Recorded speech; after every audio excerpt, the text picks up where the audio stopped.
voit en ce moment la session extraordinaire qui par le montage conformément à la mission du conflit constitutionnel est donc prévue aujourd'hui. Nous sommes en train de vous retransmettre cette ouverture. Alors, le temps que l'ordre revienne, nous allons vous rappeler dans quel contexte c'est convoqué. Au service de sécurité d'entourer environ un mois.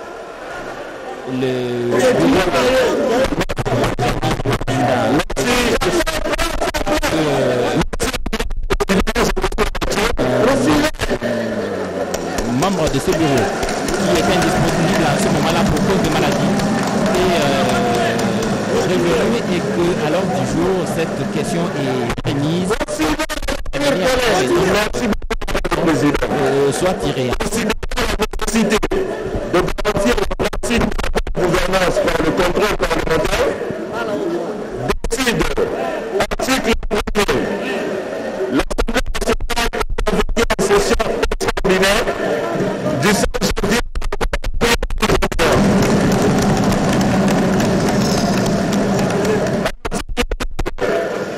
L'ordre du jour de la session extraordinaire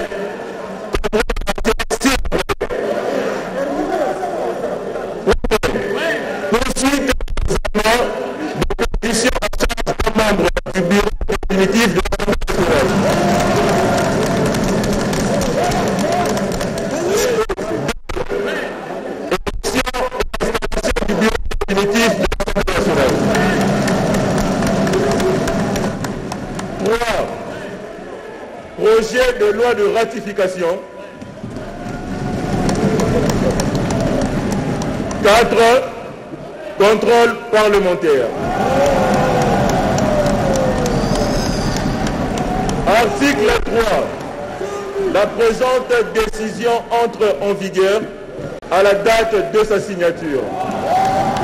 Fait à Kinshasa, le 22 décembre 2020, honorable Mbosso Kodia Pwanga Christophe. Merci, monsieur le président. La tension est perceptible. Vous avez donc reconnu l'honorable Didier Manara, président du groupe parlementaire PPRD, qui n'a pas su retenir ses émotions et a voulu intervenir avec les mains. Mais le calme est revenu et le communiqué convoquant cette session extraordinaire a été lu intégralement. Chers collègues, chacun regagne sa place, s'il vous plaît. S'il vous plaît, chacun regagne sa place.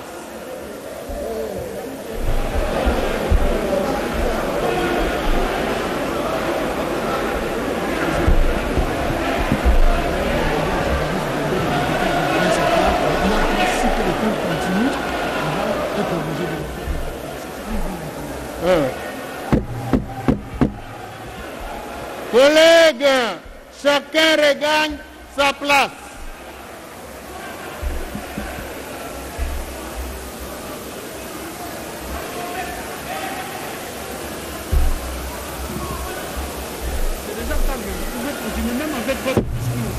Chacun regagne sa place. Asseyez-vous. Asseyez-vous, s'il vous plaît. Asseyez-vous, s'il vous plaît, collègues. Chers collègues, vous venez de prendre connaissance de la décision convoquant l'Assemblée nationale en session extraordinaire. Nous remercions l'honorable rapporteur.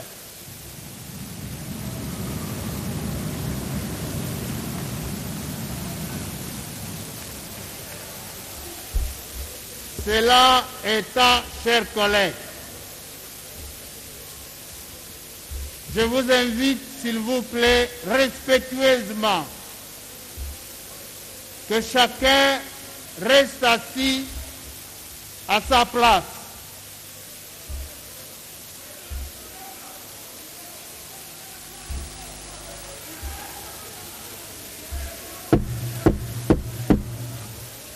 Chacun reste à sa place, chers collègues.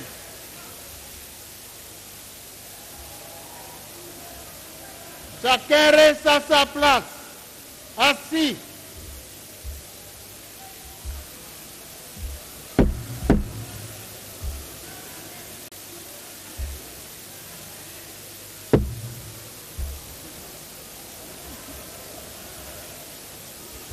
Chers collègues, vous avez pris connaissance de la décision convoquant l'Assemblée nationale en session extraordinaire. Cela étant, permettez-moi, chers collègues, de circonscrire succinctement les contextes de la présente session extraordinaire. En effet, en application des dispositions de l'article 116, alinéa 1er de la Constitution et de l'article 65, alinéa 1er du règlement intérieur de l'Assemblée nationale, j'ai signé après concertation avec mes collègues du bureau d'âge la décision numéro 001 portant convocation de l'Assemblée nationale en session extraordinaire. C'est dans ce cadre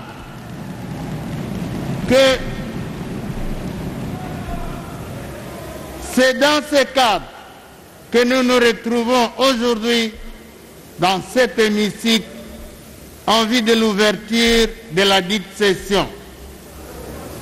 Honorables députés, chers collègues, il vous souviendra qu'en date du mardi 8 décembre 2020, il a été procédé à l'installation du bureau d'âge, conformément aux prescrits de l'article 31 de notre règlement intérieur, aux fins de présider la séance plénière consacrée à l'examen des pétitions initiées à charge de 6 membres du bureau de notre Chambre. L'adoption par l'Assemblée plénière de ces pétitions au cours de sa séance du jeudi 10 décembre 2020 avait abouti à la déchéance de 5 membres du bureau sur les 6 concernés. Cette déchéance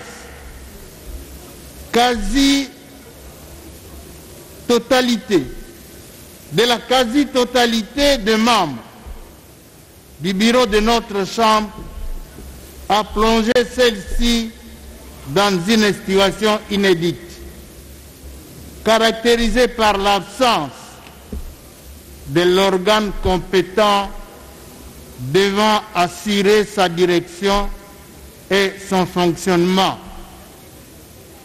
En vertu de l'article 111 de la Constitution et de l'article 32 du règlement intérieur de notre Chambre. Chers collègues, vous le savez, il s'agit d'une situation, faut-il le souligner, jamais vécue dans l'histoire de notre Parlement, car non prévue malheureusement ni par la Constitution, ni par le règlement intérieur de notre Chambre, plaçant ainsi votre bureau d'âge dans une position de fonctionnaire de fait. Pour pallier à cette difficulté que chacun qualifiait d'impasse, et en vertu du principe de la continuité des services publics, votre bureau d'âge a introduit auprès de la Cour constitutionnelle une requête tendant à obtenir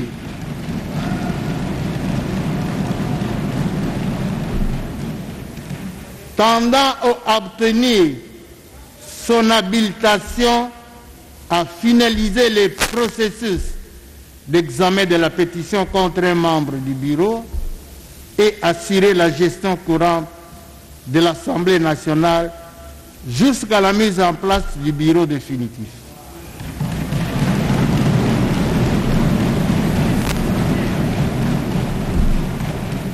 À ce sujet, s'agissant dans le cadre de son pouvoir régulateur de la vie politique, la Cour constitutionnelle, par son arrêt R.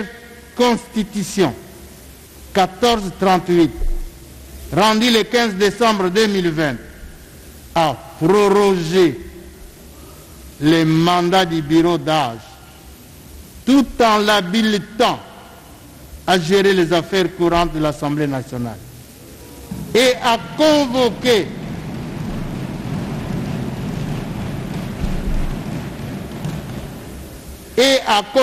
celle-ci en session extraordinaire pour vider la pétition engagée contre le questeur adjoint et organiser les élections des membres du nouveau bureau définitif. Honorables députés, chers collègues, l'arrêt si haut rappelé a tranché et a mis fin au débat sur la légitimité de la prorogation du mandat de votre bureau d'âge et justifie la convocation de la session extraordinaire qui s'ouvre ce jour.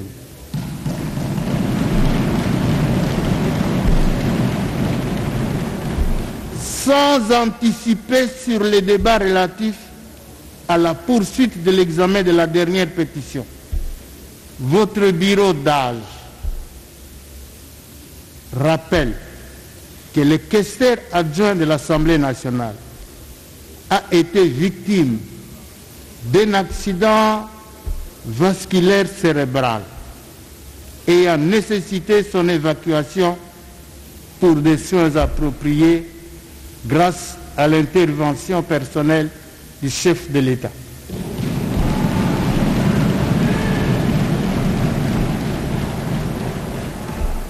Quant à l'élection et l'installation de ces derniers, elles auront lieu selon un calendrier qui sera rendu public très prochainement. L'examen des pétitions engagées contre les membres du bureau de notre Chambre a été un exercice démocratique laborieux et risqué. À entendre les prophètes de malheur qui ont prédit le chaos à la suite de nos débats.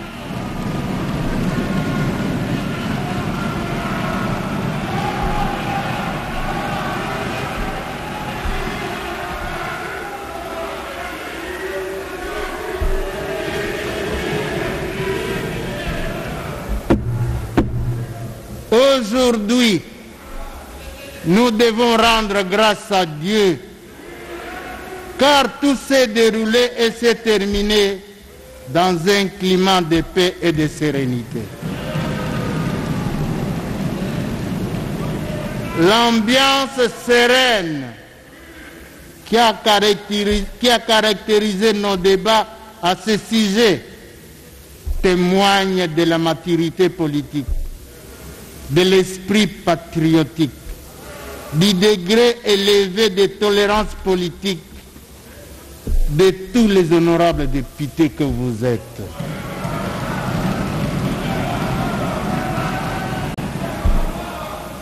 C'est dont je tiens à vous remercier sincèrement pour avoir honoré votre statut de représentant légitime du peuple congolais en privilégiant la paix et l'intérêt supérieur de la nation.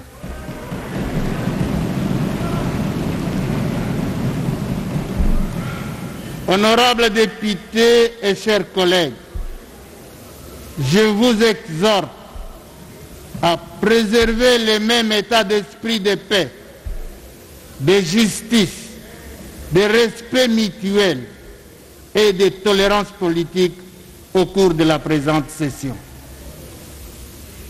Cependant, il convient de préciser que la nécessité de la mise en application des dispositions des articles 26, 27, 28 et 29 du règlement intérieur de notre institution requiert une vérification préalable de la configuration politique de l'Assemblée nationale à la suite de la rupture de la coalition CACH-FCC et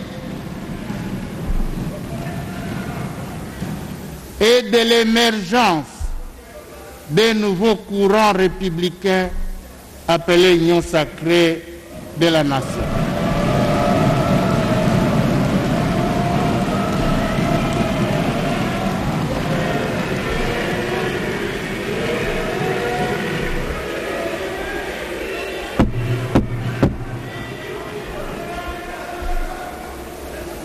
Chers collègues, à cet effet, les bureaux d'âge s'engagent à collaborer à cette vérification en toute équité et en toute transparence avec le concours des familles politiques, de tous les honorables députés, leurs partis politiques et regroupements politiques, ainsi que les groupes parlementaires.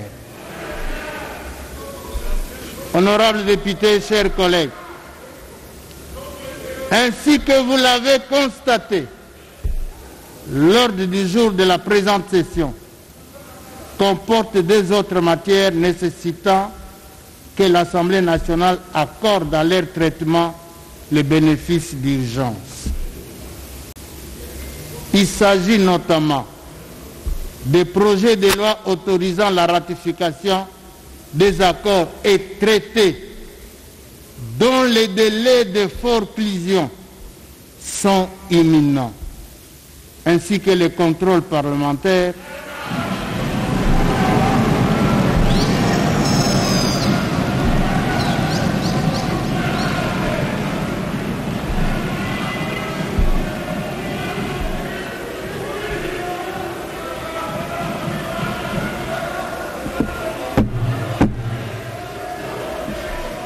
ainsi que les contrôles parlementaires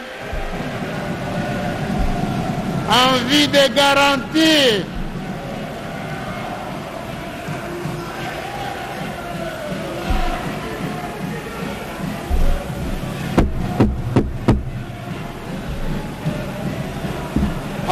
garantir la pratique de la bonne gouvernance. Honorables députés, chers collègues,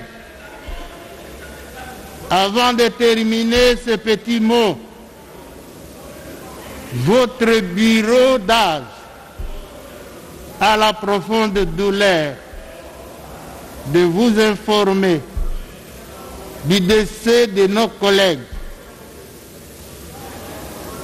les honorables députés nationaux Iseke Manga, René et Kapoyo Mutombo Aklong Baudouin, élus respectivement des circonscriptions électorales de Befale dans la province de la Chuapa et de Kapanga dans la province de Lualaba. Les programmes de leurs obsèques vous seront communiqués ultérieurement. Je vous informe en même temps si nous sommes venus en retard parce que une des cliniques nous obligeait de transférer l'un du corps de nos collègues et nous étions occupés à préparer ce transfert. Par ailleurs,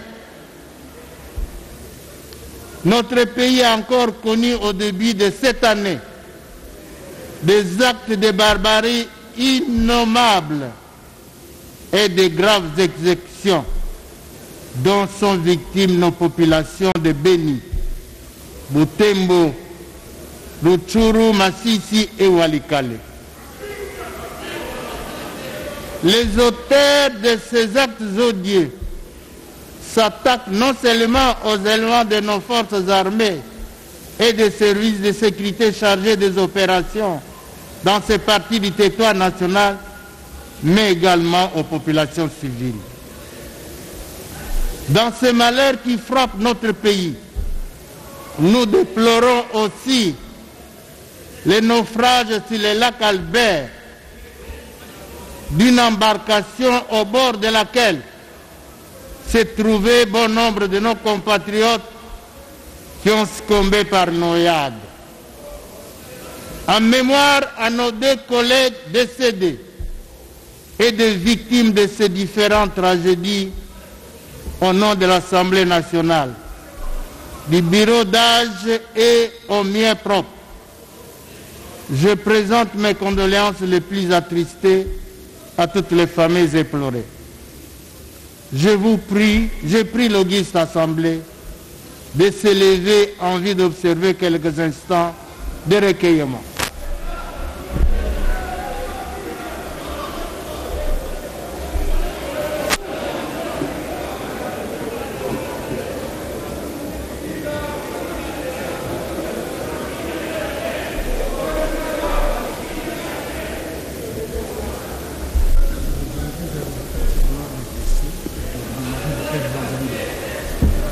Alors, j'en profite également pour vous informer que notre collègue Eve Bazaïba venait également de perdre son mari.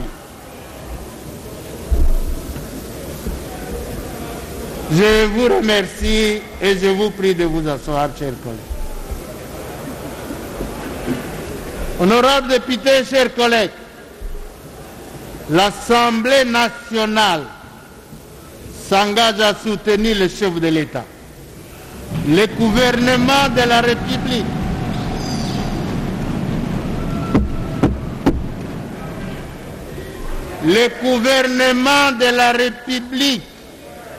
ainsi que les forces armées et de sécurité afin d'éradiquer définitivement tous les groupes armés qui écument et désolent la population de l'Est. Ces forces négatives troublent la coexistence pacifique, notamment à Beni, à Butembo, à Rutshuru, à Masisi et à Walikale. Anituri, oui, collègues. Je ne peux m'empêcher de vous rappeler que l'année 2020 finissant a été marquée par la pandémie Covid-19 qui a paralysé beaucoup de secteurs de la vie socio-économique de la planète entière et de notre pays. La République démocratique du Congo, notre pays, n'a pas été épargnée. Et parmi ces victimes de cette pandémie, nous comptons aussi les honorables députés, nos chers collègues. La présente session intervient dans des circonstances sanitaires particulières, marquées par la recrudescence d'une nouvelle vague de cette pandémie, plus virulente et plus dévastatrice que la première. À cela s'ajoutent de nouvelles souches mutantes encore plus contaminantes. Grâce aux mesures prises par le président de la République, chef de l'État, son Excellence Félix Antoine Tshisekedi Tshilombo, les taux de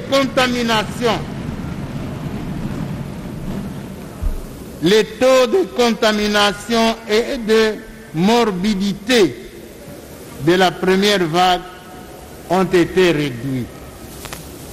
C'est pourquoi, pour minimiser et contenir les risques de contamination de la deuxième vague pendant le déroulement de la présente session, votre bureau d'âge a pris des dispositions suivantes.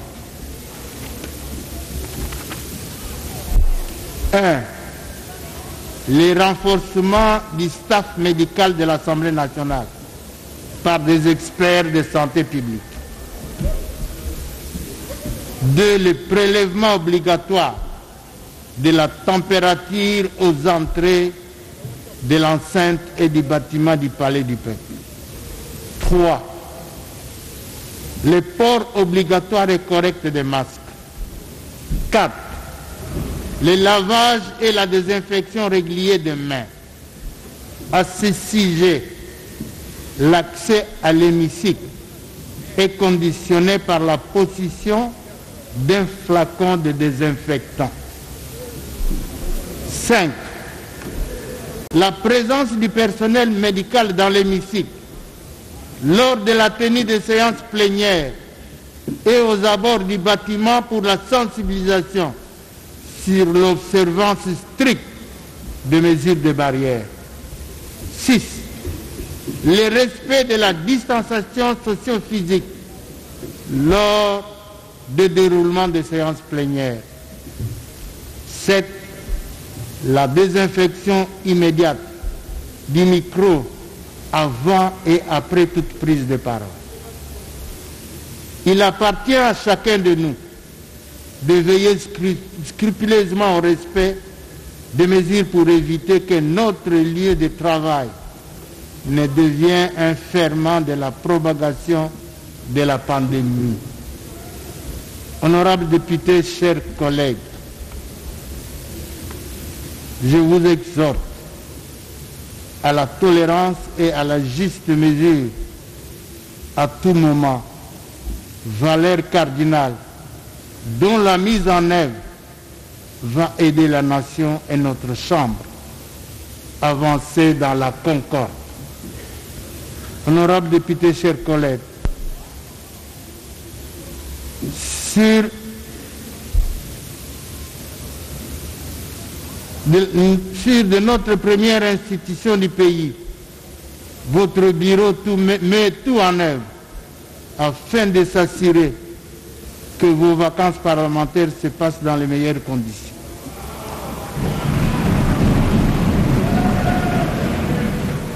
Enfin, je souhaite à tous et à chacun une bonne et heureuse année 2021. Que vive la République démocratique du Congo, que vive l'Assemblée nationale. Je vous remercie.